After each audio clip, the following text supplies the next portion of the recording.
Hey everyone, it's Joe and Michael from Bullion Now, bullionnow.com.au, selling you the best bullion bars and coins shipped to you worldwide from Melbourne. In Australia, it's what we call a locally produced recap. Yeah, recap or update. Sure. So we've done this once before, but it was quite a while ago, where we did a bit of an in-depth into our locally produced, what it is, why you'd buy it, those types of things. So we've had a couple of inquiries lately about what locally produced is, so we thought we'd do another video on it. Excellent. Hey, Michael. Yes. What's locally produced gold? Locally produced is bars that we can source from the local area. So most of the in fact all the refineries I think at the moment are Melbourne based, but certainly Victorian based at this stage. So it reduces the cost for us. We're not shipping things halfway across the country or halfway around the world. They're not brand names. So, you know, you're not going to see the Perth Mint in here or Pamp or anything along those sort of lines. So because you're not paying for that brand name, you're actually paying a cheaper price as a rule. Most times the locally produced stuff is cheaper. It's also slightly easier for us to get. So when there's a quote-unquote squeeze going on, quite often we can source the locally produced stuff because one of us just rips down to a refinery and says, we need some. Yeah. And we trundle back with it. So. All right, let's take a quick look first of all, and then we'll talk sort of advantages and disadvantages. Have a look at the tray, the elephant in the room, the new awesome tray that we've received. Yeah, so look at this. Look at this. It looks sensational. Even it's monogrammed, I guess if you want to call it something like that. Bullion Now special viewing tray, and who provided that for us? So this was produced by Bullion Box. Bullion Box, a company called Bullion Box, and there's Shane over at Bullion Box. Yeah, so he produced this for us, and I think this is flipping sensational. It's fantastic. So, yeah, I mean, if they can be found, maybe Bullion Box, Google search it, I'm not quite sure, but give them a go. Now let's take a look. He's either got a website, bullionbox.com.au, or he's about to get one because he's just been plugged. We better let him know that ahead of time before someone else takes the domain. Let's just take it for him, and then we'll sell it to him for an ounce of gold. Bonus. All right, let's take a look at... we want to open the box? Yeah. What's in the box? Oh. So you can see here a variety of sizes of gold. So these are half-ounce ones. Little just Harveys. Sitting there. Little Love Harveys. the Harveys. So these would be lungs, luongs, longs. How many other names can you get for it? Yeah, lungs, whatever. Yeah, 37.5 gram Can we see those? size. Can we see that size? Yeah, the lungs are over the page. they're actually really popular. They are very That's popular. why we've got so many of them, because we've got to get them in pretty quickly. In particular, they have been traditionally very popular in the Asian market. Absolutely, they are. So they're a great size and a great thing to get. We've got 50 grammers in here and 100 grammers. I love the 100 grammers. Nice chunky size. Yeah. I like it. A couple of reasons why I like the 100 grammers. One, because they feel good in the hand. The price point is, the premiums are pretty good because it's starting to get up there in size, but we still buy them back at spot. Absolutely we do. It's the largest size that we buy back at spot in gold.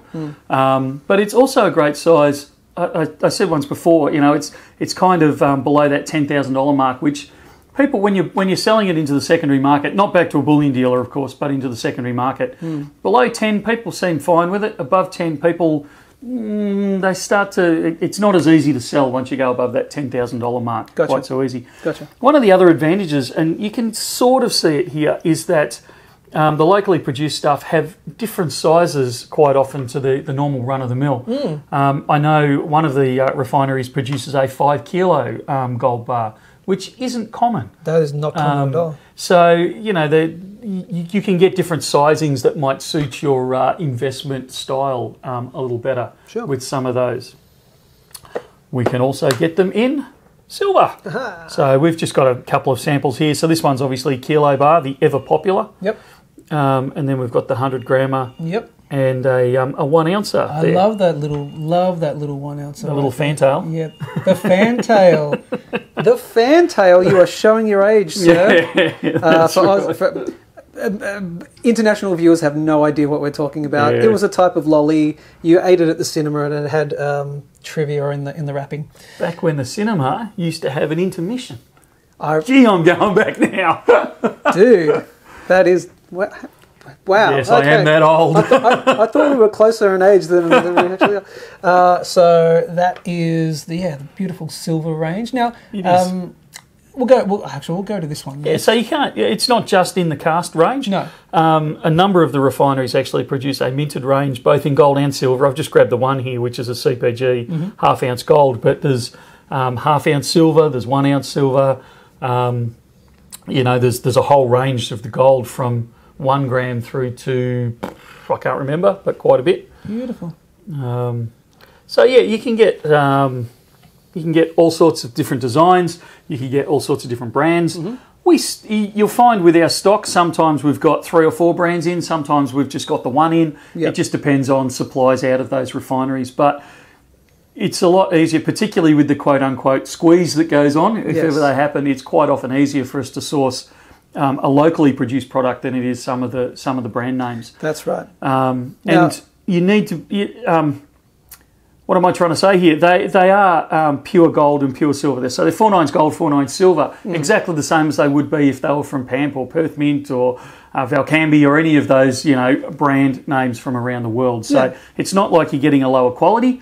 You're getting exactly the same quality, but it just doesn't have the brand name on it. Exactly. So on that, then let's talk about the advantages and disadvantages.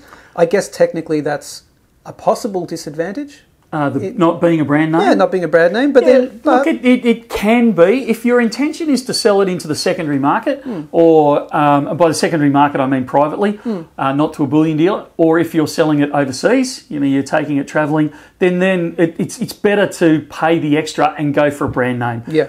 Not that people don't recognise gold overseas. It's just that stage easier when you go to sell it. It's one less bit of friction. Yeah, exactly. But the advantages of the locally produced price point? It comes back to price. We're not shipping it halfway around the world or halfway around the country, so we don't have to pay such exorbitant shipping costs. It's easily available. It doesn't have that brand name additive that they all do. So usually, it's not horrendously cheaper, but it's usually $5, $10, $15 cheaper than what you're paying for those brand names. Yep. So occasionally, we just had an incident recently where actually Perth Mints, they did us a U-Butte special, and so they were actually fractionally cheaper, but that's pretty rare. Okay. Usually your locally produced is the cheapest way to go.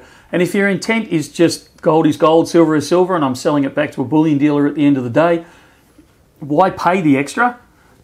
Just pay as cheap as you can, and then when you sell it back to someone like us, we pay spot. There's a shameless plug. You've got a lower margin between what you've paid for it and what you're getting for it, so you're making more profit at the end of the day. Exactly. You touched upon it, but I think one of the big advantages is you said we can get it more readily. So it's great that we've tapped into this local market because, when the time comes, when there has been times when there has been that squeeze and a lower supply of the bigger brand name stuff, we've got this stuff coming in, this stuff here in spades. So it's much more freely flowing. So not a bad idea to get some locally produced as well. And it adds variety, flavour to your stack. The old flavour to the stack line. Quite often they're different shapes or different sizes. There's certainly different stamps on them. Yep. So it just kind of adds a bit of character behind in your stack. So absolutely. Why not? Yep, I agree. Anything else they need to know? No, not really, not as a customer. If you happen to be a supplier, a refinery, and you're not in our locally produced program, contact us. Absolutely. Are there any particular criteria? It needs to be good quality. Yep. So it has to be 49s. Be local? We'd prefer it local. We'd prefer it Victoria, but would you go interstate if necessary? Yeah, look, if they could match the quality and price, we probably would. Okay. Obviously, we'd probably brand it something slightly different. Not quite locally produced, I know. We'd come up with something. Sure. But if you're in Queensland or something like that and you'd like to tap into us like that, absolutely. Cool. All right. Like, share, subscribe, all that good stuff. Head over to bullionnow.com.au. If you do a search on our website in the search bar, locally produced, you should get the entire range coming up. We'll even put a link below in the info section of the YouTube page as part of the pinned comment to that particular search. That is it. Like, share, subscribe, all that good stuff. That sounds good. And as always, that's it from me. And from me too. We'll see you soon. See ya.